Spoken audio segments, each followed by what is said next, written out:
তাই ওই দিক থেকে যে বাংলাদেশ খ্রিস্ট মন্ডলীতে এখনো পর্যন্ত যে আমরা যথেষ্ট সংখ্যক পুরোহিত পাচ্ছি, এইটার মধ্যে একটা সুন্দর কি বলে ঈশ্বরের পরিকল্পনা লুকায়িত আছে যে এখান থেকে অনেক পুরোহিত বা ব্রতধারী আছে। এখন পর্যন্ত বাংলাদেশে প্রায় 20টার উপর সম্প্রদায় আছে, ফাদার ব্রাদার সিস্টার সহকারে, ধর্মপ্রদেশে বাদ দিয়ে।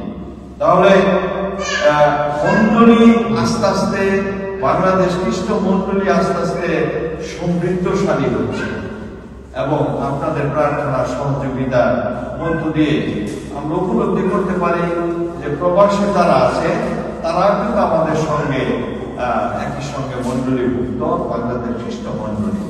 অর্থাৎ ঐশ্ব রাজ্য আমাদের প্রত্যেকের জন্য একটা আশ্রয় স্থান, যেখানে সবাই আমরা সেখানে আশ্রয় পাব।